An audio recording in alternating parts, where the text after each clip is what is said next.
I guess you could say you got my opera into your classic Broadway musical, or maybe you got your classic Broadway musical into my opera, but they are two great tastes that go great together, as we're about to talk about with the general director of the Indianapolis Opera, David Starkey, and Maestro Alfred Savia, who is conducting a special show, Carousel, coming up on May the 1st. Gentlemen, first of all, welcome. Good to see you. Great to be back. Appreciate it very much. Now, Carousel, Rodgers and Hammerstein, if you're familiar with your musicals, Rodgers and Hammerstein musical, legendary show, might not come to mind immediately as an operatic work, a work of opera.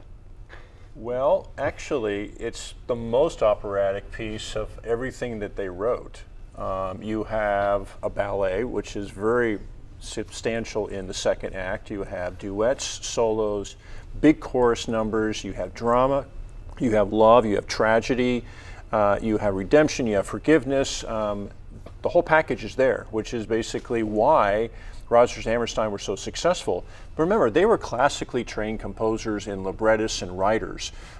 They were of the Jewish heritage, and the families were so drained into the classical aspects of music and literature and poetry. So this is just basically them writing the popular music of the day, but coming from the operatic background and putting it in the American Broadway scene. Actually, it wasn't Broadway yet.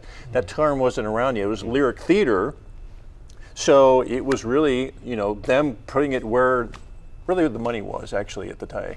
Well, and at the same time, I believe this was their second musical that they collaborated on. Their first one was one you may have heard of, Oklahoma. So you're coming off a massive hit in Oklahoma. I wonder what their expectations were for Carousel and you know how the legacy it would eventually leave. I think they were very nervous because Oklahoma was such a success. But you know, even circling back to the whole opera Broadway thing, the last Broadway production was 2018. I happened to be there preview week. And it was a wonderful production, and it incorporated, as David said, ballet, a lot of dance. It used dancers from the New York City Ballet. And the person who played Nettie was Renee Fleming, who was like the top American operatic soprano. So, you know, it's interesting. We have a wonderful cast, and American opera singers are trained to be very flexible, and they're very comfortable in this repertoire. And they can alter their voices to really suit whatever the show is. And in this case, they're doing a beautiful job of, I think, finding a really great middle ground between what one would think of as real operatic, huge voice singing and more popular style of singing. It's really, it's been a wonderful thing to see this cast, you know, sort of meld into this production.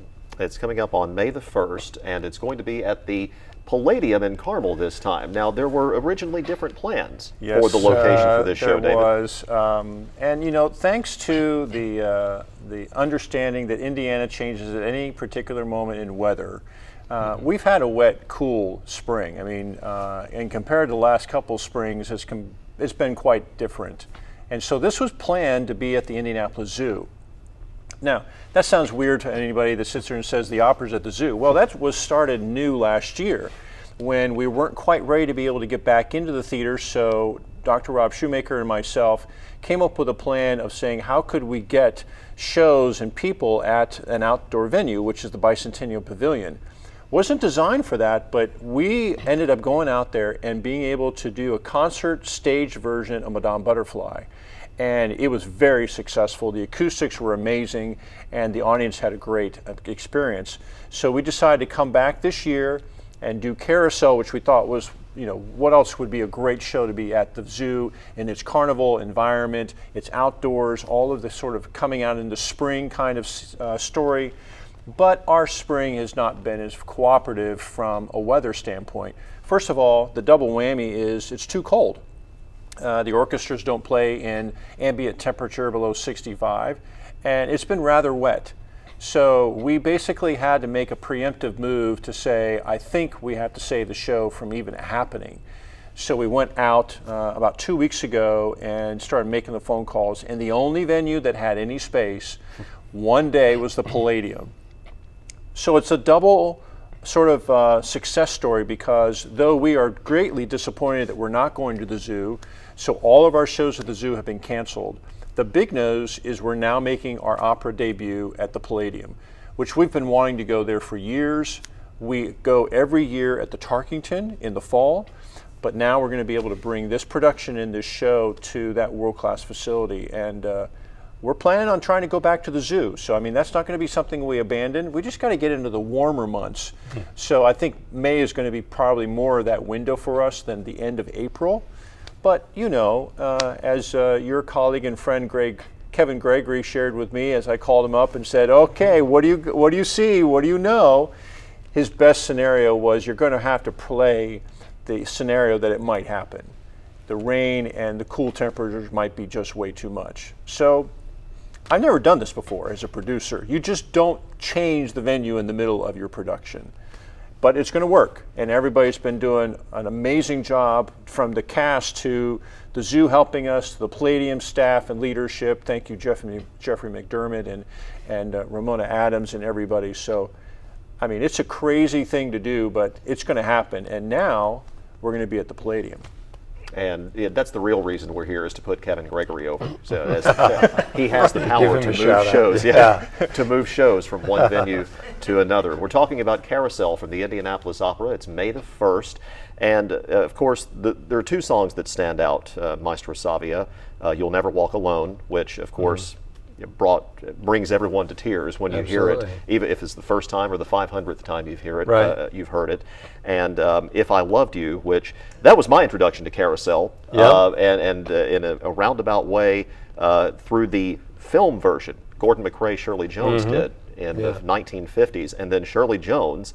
The first time I really paid attention to that song was when she performed it with Frank Sinatra on his TV show. I saw a recording of that many, many years ago.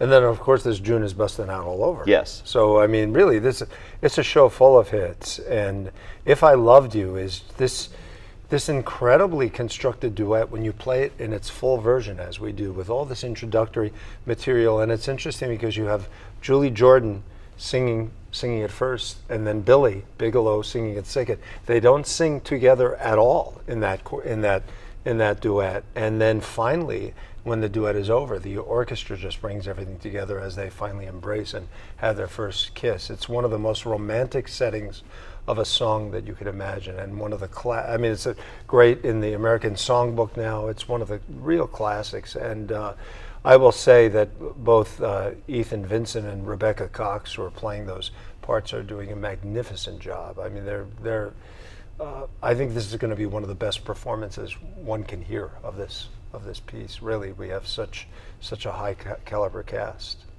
Now, if you did not know, you might have seen Maestro Savia's work with the Indianapolis Symphony Orchestra in the past. He's conducted Star Spangled Symphony for many years, going to do so again this summer at Symphony on the Prairie. But honestly, I did not know until today, this is shame on me for not paying attention, that you were now full-time with the Indianapolis Opera. We're glad. I had been 31 years as a music director of Evansville Philharmonic, and I was doing that the whole time.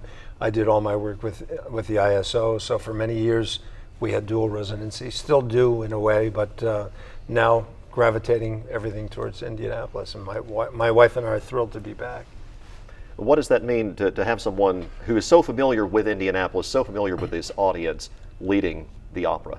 Well, you know, I needed a partner because you just can't do these kind of things by yourself, and I've learned to not be foolish to try and tackle that. And Alfred and I go back. We actually worked for many years before I came to Indianapolis down in Evansville.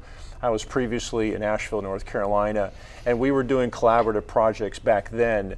And so when I came here, it seemed to be absolutely the right thing to continue to connect with the people. And I knew Alfred was associated with the symphony, but I didn't know the legacy and the influence of how he had been with Raymond Lepard and some of the other leaders of the organization. And I needed that kind of connection. And so he has been a tremendous partner with connecting with donors and just the corporate community and the fans. And I'm so excited that they're going to be able to have him come back and do the 4th of July celebration. It's really a legacy in our town of what the symphony does, and we want to learn from what they do and continue to be a leader in our own vocal arts area, just like the symphony is in the instrumental arts. So we feel like we're being able to meld that together with great strength.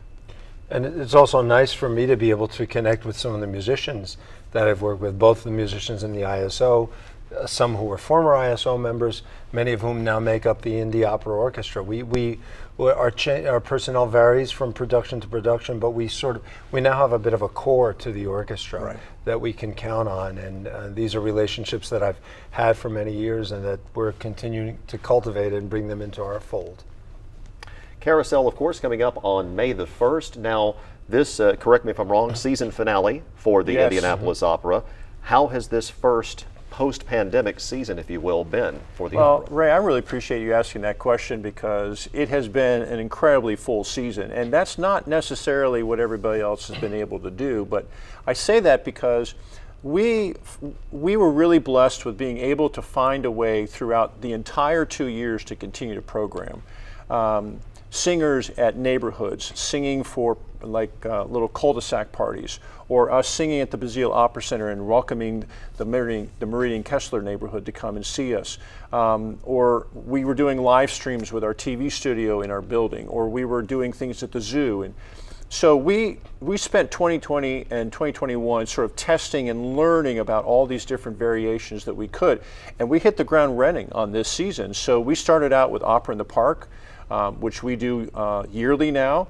Then our opera ball was at the Scottish Rite Temple. Then we did Don Giovanni at the Tarkington. And so that was a very full fall. Took a little bit of a break in December and came back. We did an opera cabaret at Union 50. Then we did Brundabar Vedum, which was a world premiere double bill at the Toby. And now Carousel, formerly at the Zoo and now at the Palladium. So it's been very full. It's been amazing to be able to be a full season and a full complement of what we're doing, and we turn right back around and we start out with Lobsterpalooza this summer at Daniel's Vineyard. So we're really excited to be able to do that. It's been a lot of work, but being an answer for the community, basically we have learned that music and singing is essential to our social lives. And so that is why we are here, whether it's in your neighborhood or whether on the big stage. And so that's why the word has to get out to say, guys, come see live, in-person, world-class theater. A little bit of a preview of the summer there. When do we look forward to what's coming for 2022-2023 season? We are on the precipice of announcing that probably in June. Now, that's a little bit later than some of the others, but because we are literally in every different location of where we do our shows, it takes a little bit more time because unlike the symphony, who's always at the Hilbert, or Conner Prairie, we got a little bit more work that we have to do in putting that together. But we have big news because next season starts a 3-year countdown to our 50th anniversary. So that is going to become an amazing run for this city to celebrate. And we're going to be bringing back some major alumni that have been gracing the opera stage, and it's going to be amazing. All right, look forward to that. And of course, we're looking forward to Carousel, Saturday, May the 1st. And again, it's one night only. I believe you were going to do multiple shows at the zoo. Yes, Friday, Saturday, and Sunday, but that's all canceled, one night, and we're going to make it a big splash. One night only, Saturday, May 1st at the Palladium in Carmel. We'll have the link, ticket info, WRTV.com.